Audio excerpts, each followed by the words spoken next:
If you're not looking for those adjustments, you're going to repeat the mistakes because you weren't looking to fix anything because nothing was your fault. The judge is going to rule against you and your client, right? And you're going to have setbacks. You're going to have things that you consider failures. Look at those as opportunities to get better and actually get some feedback so you can raise your game. If you become someone people can rely on to constantly be looking at the effect you've had on them or a situation, you build a ton of trust. You become highly predictable and you become someone people rely on consistently.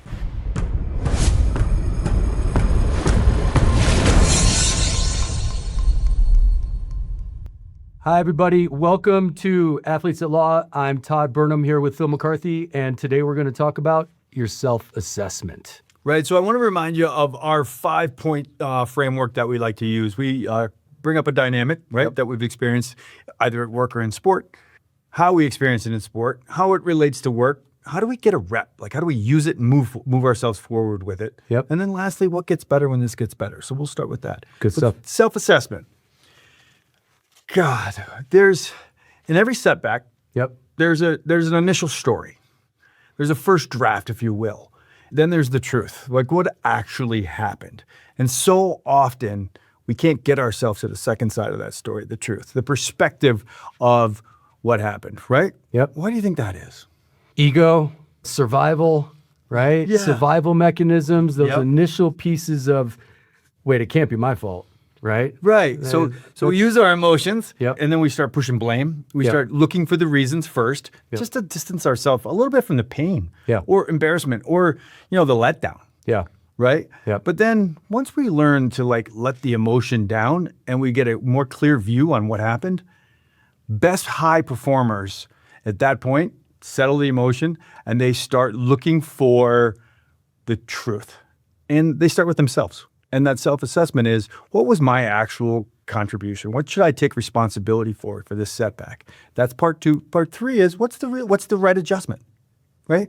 So I've always said this, the emotion isn't the action, the adjustment is, right? We're going to find emotion. It's going to show up for us immediately. Like when something doesn't go our way, emotion hits. Boom.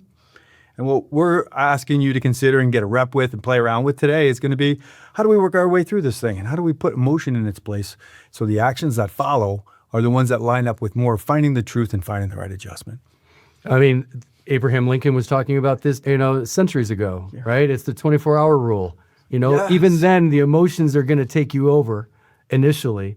And then when you're able to calm down, you're actually going to use your logical mind and actually do something that's going to be beneficial for you. Right? Yeah, that's right. I mean, think of an example of when you've experienced this in sport, where you went through something and immediately the emotion shows up, and then we start to distance ourselves or we start to put blame. If you can't draw one, I have one in my head. But Dan Whalen, we were playing Syracuse, and I had to run under a pick.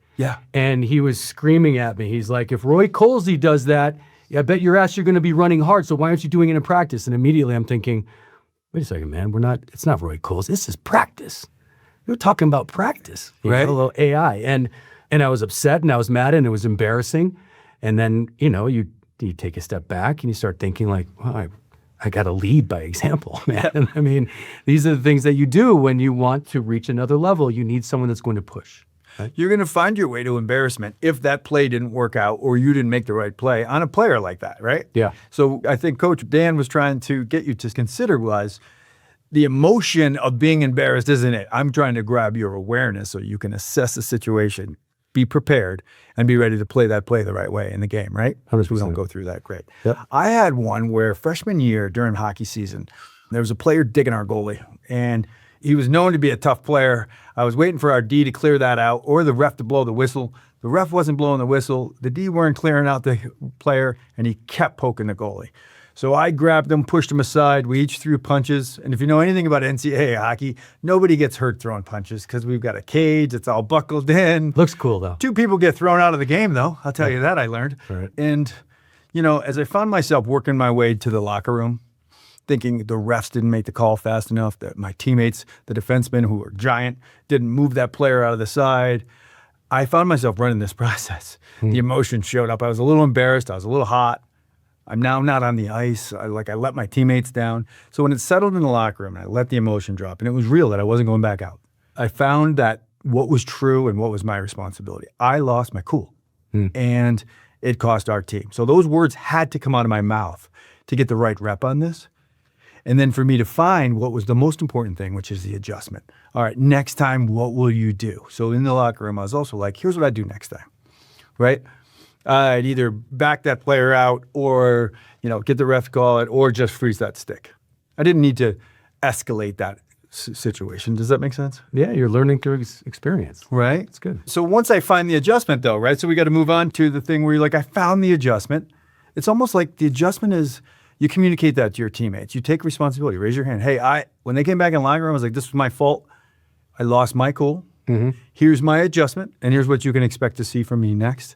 That's the healing. That's the truth seeking. That's the adjustment that teammates are looking for, and you're looking to find if you're a high performer. Well, and that goes in the courtroom as well. You're going to have the judges is going to rule against you and your client, right?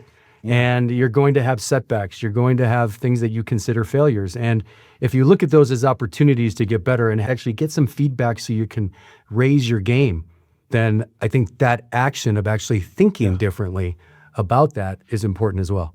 I agree with you 100% on that. So when I think about a rep on this, right? So when I think about getting a rep, I think start with this.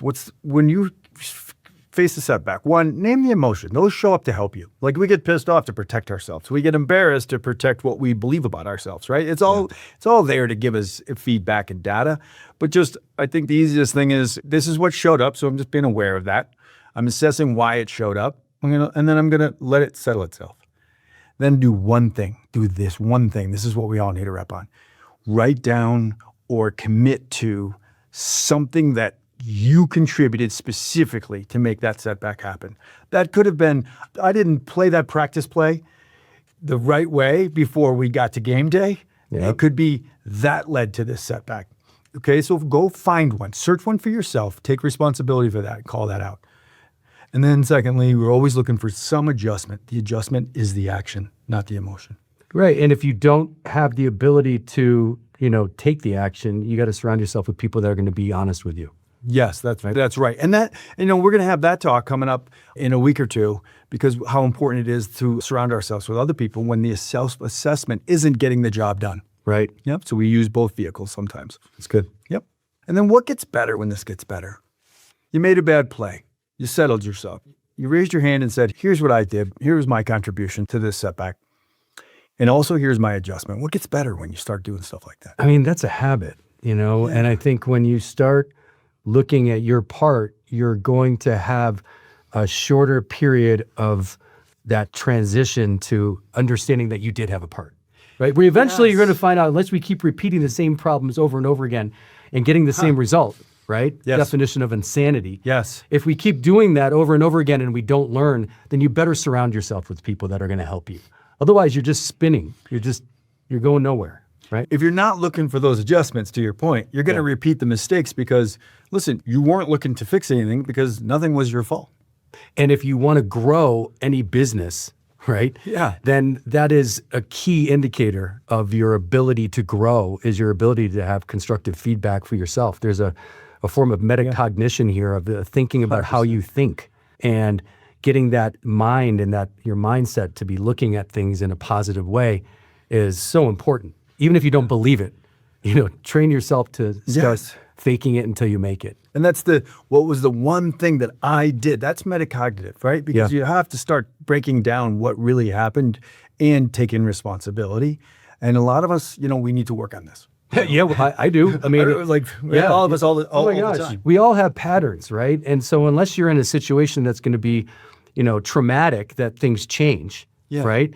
Then you have to be able to change in the normal course of life, right? And be able to do those things in a way that's positive, healthy, inspirational, motivational, creates momentum. And, for kids, they see that you're going through challenging times, but doing it with grace or doing it with, some humility. Those things transfer everywhere. And if you're able to see those things, they come at you quicker and you're able to make changes quicker. And then you're just moving quicker by looking hard at yourself. You really are. And I think it builds trust. Yeah. Right? Like we say, every apology should come with an action plan. It's kind of, hey, first I've raised my hand and said I owe an apology. 2, I'm going to make these adjustments, and you can see that. If you become someone people can rely on to constantly be looking at the effect you've had on them or a situation, you build a ton of trust. You become highly predictable, and you become someone people rely on consistently. And I think that that's what life gets better when that gets better. Everything gets better when that gets better. Yeah, that's Good right. stuff. Great. Right on. Thanks, everybody.